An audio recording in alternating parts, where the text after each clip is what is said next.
Death Valley. We sent a Weather Channel crew there to experience the brutal conditions firsthand. Well, Death Valley, nestled in eastern California, is one of the hottest places on Earth. The temperatures in the summer average around 120 degrees. And already this week, the mercury rose to 116. In our special coverage, Brutal Climate, Weather Channel meteorologist Jill Brown takes a closer look at the national park. She joins us now live from Death Valley. And Jill, we're just watching you there as the camera was getting your shot set up, and it's looking like there's actually a little bit of a breeze. That must feel kind of refreshing.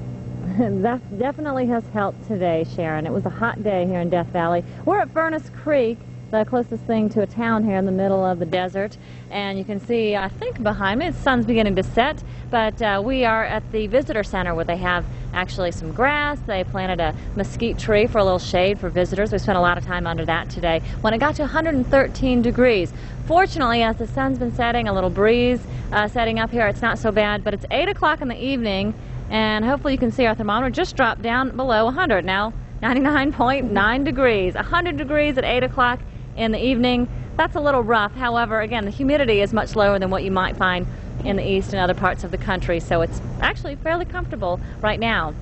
Hopefully you can see, pan around me, that it's a little bit different as you head to the east. You're looking now over what they call the Funeral Range in the Amargosa Mountains, and that is on the eastern side of the valley.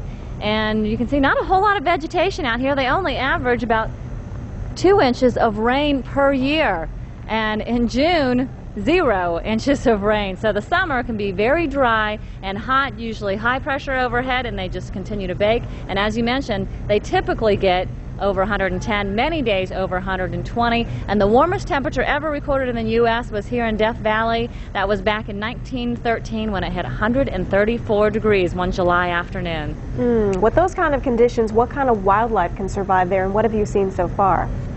Well, we've seen some ravens, some roadrunners, lizards, had a little encounter with some fire ants, so we're going to be careful of that. And they did tell us to shake out our shoes before we put them on in the morning, with the danger of scorpions and even tarantulas, so that has us a little bit concerned. But tomorrow we're heading down to Bad Waters, which is actually the lowest elevation in Death Valley and in the Western Hemisphere, and it should be actually hotter than it was here today. So we're taking precautions, bringing lots of water, get a big brimmed hat and sunglasses, and we'll report live tomorrow from the lowest elevation in the Western Hemisphere. Okay, well, look forward to seeing you then, Jill. Thanks a lot. We're going to toss it back to the studio. Paul Emick is standing by. He's got the latest on your weekend forecast.